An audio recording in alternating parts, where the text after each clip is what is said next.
Vijay tension పడుతూ లలితకి phone చేశాడు. అప్పుడు లలిత ల్యాప్టాప్లో వర్క్ చేసుకుంటుంది. విజయ్ కాలింగ్ అని చూసి అయిష్టంగా అసలు నెంబర్ ఇవ్వకుండా ఉండాల్సింది. పదే పదే ఫోన్ చేస్తున్నాడు. పనికి మాలిన మాటలు మాట్లాడతాడు. ఏంటో ఈ మనిషి, అసలు మాట్లాడటం ఏమాత్రం ఇష్టం లేకపోయినా ఆకాష్ ధరణిల గురించి ఏమైనా తెలిసిందేమోనని అందుకే ఫోన్ చేస్తున్నాడు కావచ్చని లిఫ్ట్ చేసి మాట్లాడాల్సొస్తుంది అనుకుంటూ ఫోన్ ఎత్తింది. చెప్పండి విజయ్ గారు. లలిత గారు, మీరున్న పల్లంగా బయలుదేరి ఆకాశ్ వాళ్ళ ప్లాట్కి వచ్చేయండి. నేను కూడా బయలుదేరుతున్నాను. కంగారు పడకుండా విషయం చెప్పండి. ఆకాష్ వాళ్ళ ఫ్లాట్కెందుకు?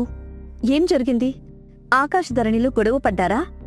ఒకరిని ఒకరు కొట్టుకున్నారా? ఏమైందని ఉన్న పలంగా నన్ను వాళ్ళ ఫ్లాట్కి వచ్చేయమంటున్నారు? అసలేం జరిగిందో చెప్పండి. సడన్ గా నాకు ఆకాశ్ వాళ్ళ పేరెంట్స్ కనిపించారు. విడాకుల గురించే మాట్లాడడానికి వచ్చారనుకొని విషయం మొత్తం నేనే చెప్పేశాను. ఆ తర్వాత అర్థమైంది వాళ్ళొచ్చింది ఆకాశ్ ధరణిలను హాస్పిటల్ తీసుకెళ్లి పిల్లల కోసం చూపించాలని. లలితకి కోపం వచ్చింది. ఎందుకండి మీకంత తొందర? ఇప్పుడక్కడ ఏం జరుగుతుందో, ఆకాశ్ ధరణిల పరిస్థితి ఎలా ఉందో.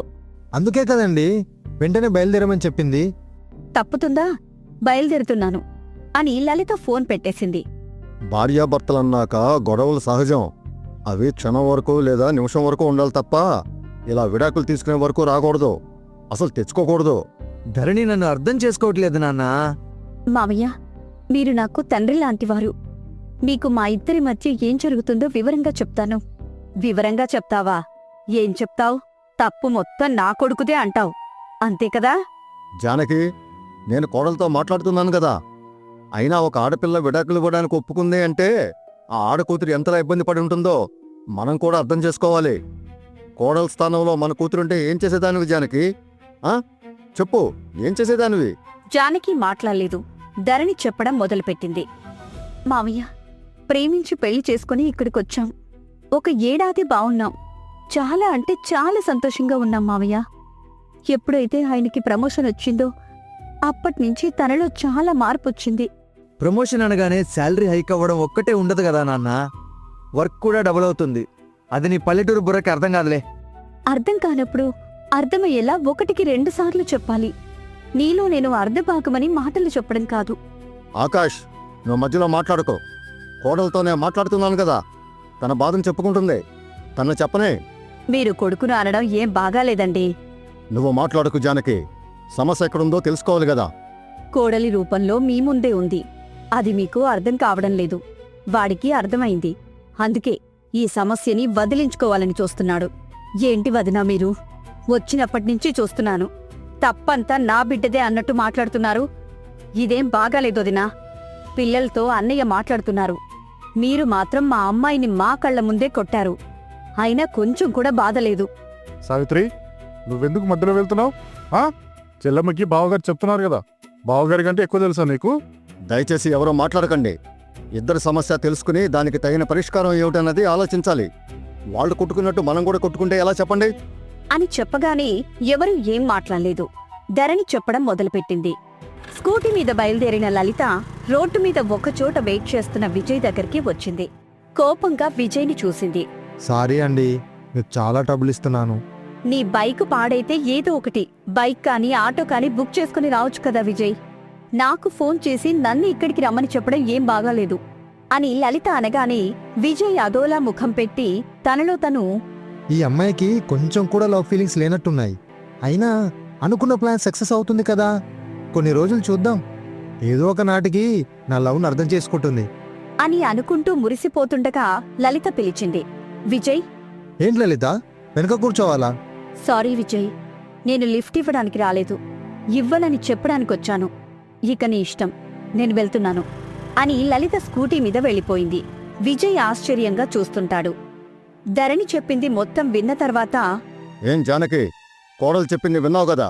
ఇప్పుడు చెప్పు, తప్పెక్కడుంది? ఎవరు చేస్తున్నారు? జానకి మాట్లాడలేదు. ఒక పూట నీతో కలిసి భోజనం చేయకపోయినా, ప్రేమగా మాట్లాడకపోయినా, నువ్వు అడిగిన సంతకి తీసుకెళ్ళకపోయినా నువ్వెంత బాధపడతావు? ఏం జానకి? అంతేనండి. ఏడాది నుంచి కొడుకు కోడలతో ప్రేమగా ఉండడం లేదంట. మరి కోడలు ఎంతలా బాధపడి ఉంటుందో ఆలోచించి జానకి. జానకి కోపంగా ఆకాష్ను కొట్టింది. అమ్మా, ఇంకేం మాట్లాడకు. తప్పంతా నీ దగ్గర పెట్టుకొని విడాకులివ్వమని కోడల్ని ఇబ్బంది పెట్టడం ఎందుకురా హా అయినా ఈ దేశంలో ఎవ్వరూ చేయలేని పనిని నువ్వే చేస్తున్నావా? నీకే ప్రమోషన్ వచ్చిందా అని తిట్టేసి కన్నీళ్లు పెట్టుకుంటున్న కోడలు ధరణి దగ్గరికి వచ్చింది. నన్ను మన్నించు కోడలా, అంత మాట అనకండత్తయ్యా. వాడి మాటలు నమ్మి నిన్ను కొట్టాను. నీలో ఇంతకాలం అగ్నిపర్వతంలా మండుతున్న బాధని దాచుకొని ధరణి అనే నీ పేరును సార్థకం చేసుకున్నావు. ధరణి ఏం మాట్లాడలేదు. ఆకాష్, కోడలు చెప్పింది విన్నావు కదా, దీనికి నీ సమాధానం ఏంటి? నాన్నా, నాకు వర్క్ టెన్షన్ ఎక్కువగా ఉంటుంది. ఎప్పుడు చూడు ఏదో ఫోన్ వస్తూనే ఉంటుంది. నేను ఖచ్చితంగా కాల్స్ అటెండ్ అవ్వాల్సిందే. ధరణి పిలిచే ప్రతి చోటికి వెళ్ళలేను. తనతో కలిసి ఐస్ క్రీమ్ కాదు కదా, మార్నింగ్ టిఫిన్, మధ్యాహ్నం లంచ్, నైట్ డిన్నర్ కూడా చేయలేను. నాకు అంత వర్క్ ప్రెషర్ ఉంటుంది. అర్థం చేసుకోవాల్సింది పోయి గొడవ పెట్టుకుంటుంది నాన్నా. నువ్వెన్ని చెప్పినా నేను నమ్మను బాబూ. ఇలా బాధ పెట్టడానికేనా వెంటబడి మరీ ధరణిని ప్రేమించింది? తన ప్రేమ కోసం ఆ రోజు నువ్వు ఏం చేశావో మర్చిపోయావా? గుర్తు తెచ్చుకో అని తల్లి జానకి చెప్పగానే ఆకాష్ ధరణిని చూశాడు. ఆకాష్ తన ఫ్రెండ్ విజయ్తో కలిసి ఒక పల్లెటూరికి వచ్చాడు. పచ్చని పంట పొలాలతో అందంగా ఉన్న పల్లెటూరు అది. ఆకాష్కి బాగా నచ్చింది. అరే విజయ్, ఆకలి దంచేస్తుంది, పదా అలా వెళ్ళి ఏదైనా తినేసొద్దాం. మనకొక పిలుపు వస్తుంది, అప్పుడే మనం వెళ్ళాలి. ఎక్కడి నుంచి వస్తుందా పిలుపు? అని అడుగుతుండగా ధరణి వచ్చింది. ఆకాష్ ధరణిని తన్మయత్వంతో చూస్తుంటాడు. ధరణి ఆ చూపులను గమనించి, ఓహో, విజయాన్నయ్యతో వచ్చిన కోతి ఇతనే అన్నమాట.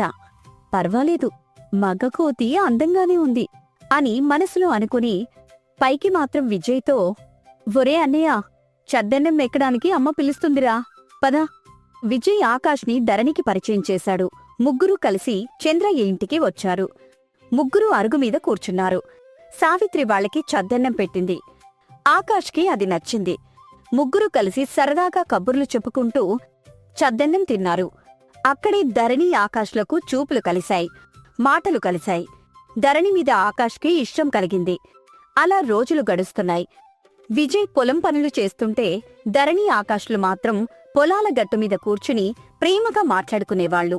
ఓహో, ఇద్దరూ ప్రేమలో ఉన్నారు. ఇక మీ పెళ్లి చేస్తాను. ఒకనాడు చెరువులో ధరణి విజయ్ చేపలు పడుతుంటే ఎండగా ఉందని ఒక చెట్టు దగ్గర ఆకాష్ కూర్చున్నాడు. అప్పుడు విజయ్, ఏం ధరణి, నువ్వు ఆకాష్ ప్రేమించుకుంటున్నారా? అని అడిగాడు. నేనే ఆకాష్ గురించి మాట్లాడాలనుకుంటున్నానన్నయ్య. ధరణి, ఆకాష్ని పెళ్లి చేసుకో. లైఫ్ బాగుంటుంది. ఆకాష్ మంచివాడు, నిన్ను బాగా చూసుకుంటాడు. నేను ఆకాష్ని ప్రేమిస్తున్నాను. మరి ఆకాష్ సంగతి నాకు తెలీదు. వాడు కూడా నిన్ను గాఢంగా ప్రేమిస్తున్నాడు ధరణి. అది ఇప్పుడే నిరూపిస్తాను చూడు. అవును, నీకు ఈత రాదు కదా? పల్లెటూరు అమ్మాయిని, నాకు ఈత రాకపోవడం ఏంటన్నయ్యా? కాసేపు రాదనుకో. అని ధరణిని చెరువులోకి నెట్టేశాడు. గట్టిగా ఆకాష్కి వినబడేలా, ఒరే ఆకాష్, ధరణి చెరువులో పడిపోయిందిరా, తనకి ఈత రాదు, వచ్చి కాపాడరా అని అరిచాడు. తనకి ఈత రాదని మరచిపోయిన ఆకాష్ క్షణం కూడా ఆలోచించకుండా పరుగున వచ్చి చెరువులో దూకాడు. అప్పుడు ఆకాష్కి తెలిసింది తనకు ఈత రాదని. నీళ్ళల్లో మునిగిపోతున్నాడు, తేలుతున్నాడు. ఒరే విజయ్, నాకీత రాదురా, నన్ను కాపాడు అని గట్టిగా అరుస్తుంటాడు. ఆ అరుపు విని ధరణి ఆకాష్ని కాపాడుతుంది. ఈత రాకపోయినా నన్ను కాపాడాలని దూకాడు అంటే ఆకాష్ కూడా నన్ను ప్రేమిస్తున్నాడన్నమాట అని అర్థం చేసుకుంది. విజయ్ పెద్దవాళ్ళని ఒప్పించి ఇద్దరికీ పెళ్లి చేశాడు. అదెంత పెద్ద తప్పో విజయ్కి తర్వాత అర్థమై